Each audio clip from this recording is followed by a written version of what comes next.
ရောင်းပိုင်းကိုဆက်ပြီးလေ့လာမယ်ပေါ့အရောင်းပိုင်းမှာဆိုလဲကျွန်တော်တို့ဒါအဝယ်နဲ့တူတယ်ပေါ့နော်ကျွန်တော်တို့အဆင့်ဘယ်နှဆင့်ရှိလဲဆိုတော့အဆင့်5ဆင့်ရှိရပေါ့နော်သူလဲဘယ်အစလဲဆိုတော့ quotation ဒါ customer နဲ့ကိုယ်နဲ့ညှိနှိုင်းတဲ့အဆင့်တေချာသွားရင်ကျွန်တော်ဘာလုပ်လဲဆိုတော့ sale order ဆိုတာလုပ်တယ်ပြီးတော့ဘာလုပ်လဲ deliver ကုန်ထွက်တယ်ပေါ့နော် store ဒါမှ store ထွက်ပေးရတယ်ပြီးတော့ invoice ဆိုပြီးကျွန်တော်ဒါAR ဖော်တယ်ပေါ့နော်AR ဖော်တယ်ပြီးတော့မှ revenue ဖော်တယ်ပေါ့ပြီးတော့မှကျွန်တော် payment လုပ်တယ်ဒီလိုပုံစံထွက်လိုက်အဲ့တော့ဒါဒီဟာတွေကတော့ဒါကျွန်တော် profit and loss တွေပါကျွန်တော်ဒါစင်းနေစပြီးစင်းပါပေါ့နော်ဒီတိုင်းဆိုလို့ရှင်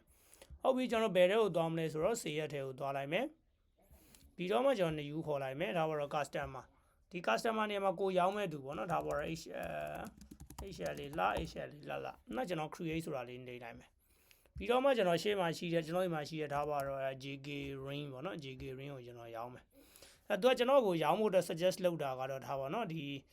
17သိန်းကျော်နဲ့ဟော sorry 100နဲ့မှ10သိန်းနဲ့သူ suggest လုပ်တယ်ဟုတ်ပြီကျွန်တော်ကအဲ့တော့ဒီ130နဲ့ကျွန်တော်ရောင်းမယ်ပေါ့နော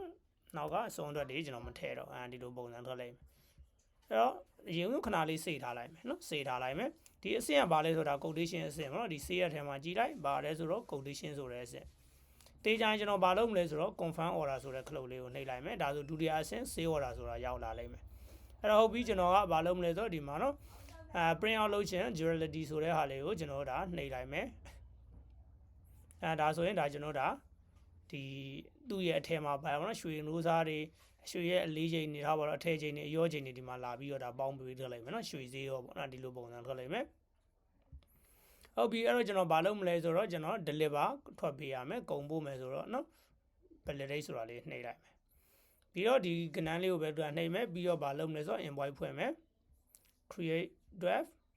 ပြီးတော့မှ confirm เนาะလောကကျန်တဲ့အဆင့်အားလုံးကျွန်တော်ခလုတ်နှိပ်တဲ့အဆင့်တွေအကြီးပဲပေါ့เนาะကျွန်တော်တို့ကဒီပထမတစ်ချိန်တာမှန်မှန်ကန်ကန်တွင်းတာကျွန်တော်ခလုတ်နှိပ်တဲ့အဆင့်တွေပဲကျွန်တော်ငွေရတယ်ဆိုရင်ကျွန်တော်ပေးကိုနှိပ်မယ်ငွေမရဘူးဆိုရင်ကျွန်တော်ပေးကိုမနှိပ်ဘူးဒီတိုင်းပဲထားလိုက်သူကကျွန်တော်ကိုထားပါတော့เนาะစရန်တဝက်ပေးထားတယ်350ပေးထားတယ်ပဲဆိုတော့เนาะ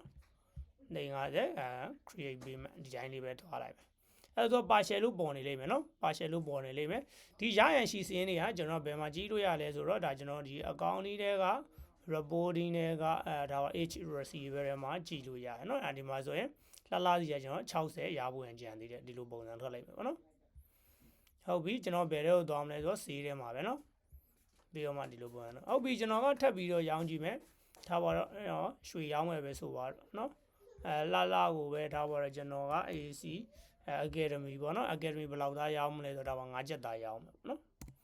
5ချက်သားကျွန်တော်ရောင်းမဲ့ဈေးက100နဲ့မှ9သိန်းပဲဆိုပါတော့1 3ည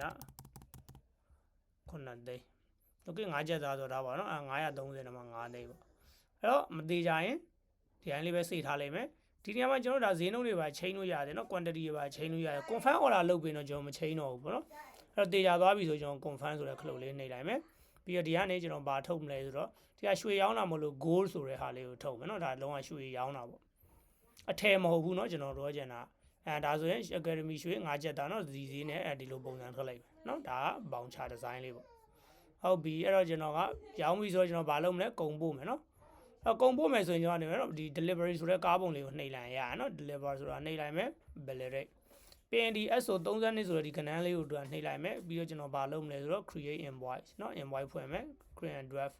ခလုတ်ပဲနှိပ်သွားတာเนาะကျွန်တော်တို့ဒီလိုပုံစံလေးထွက်လိုက်အဲ့ဒါဆိုရင်ကျွန်တော်ကဒီရောင်းပြီဆိုတာနဲ့ကျွန်တော်တို့ဘာသိလို့ရမလဲဆိုတော့ကျွန်တော်ဒါအရှုံးနဲ့စရင်မှာပါကျွန်တော်စရင်နေစပြီးတော့ဝင်လာလိမ့်မယ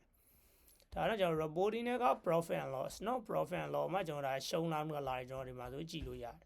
เนาะအရောင်းကဘယ်လောက်ရှိလဲဆိုတော့645ရှိတယ်ကျွန်တော်ရဲ့အရင်ကဘယ်လောက်ရှိလဲဆိုတော့900နဲ့မှ80ပေါ့เนาะကျွန်တော်ရဲ့ gross profit အကျန်းကတော့ဒါ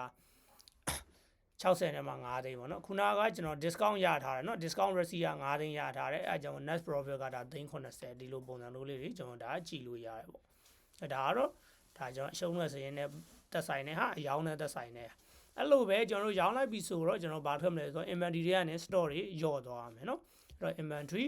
reporting တွေက stock ကျွန်တော် available store ကိုကြည့်လိုက်ရင်ခုနကတော့ကျွန်တော် JK range တစ်ခုမရှိတော့ဘူးပေါ့နော်ဒီလိုပုံစံထွက်သွားလိမ့်မယ်ခုနကတော့ Academy 10သားရှိတာလဲအခု5ချက်သားပဲကျန်တော့တယ်เนาะဒီလိုပုံစံထွက်လိုက်သူရဲ့ကုံလက်ကျန် on hand မှာပေါ့နော်ကျွန်တော်တို့ကြည့်ရဒီမှာဆိုရင်ဒီလိုပုံစံလေးတွေရော့သွားအောင်တွေ့ရလိမ့်မယ်ဒါကတော့အစေးနဲ့သက်ဆိုင်တဲ့ဒီအဆင့်50 သူကလည်းအရင်ပဲလွယ်ကူတယ်ကျွန်တော်ပထမတစ်ဆင့်ပဲเนาะ quotation အဆင့်ပဲကျွန်တော်တို့တေချအောင်လုပ်ခဲ့ကျန်တဲ့ဟာတွေကခလုတ်เนาะ click ပဲเนาะကျွန်တော်တို့ကဒါခလုတ်နှိပ်ရုံအဆင့်လေးတွေပဲထွက်လိမ့်မယ်ပေါ့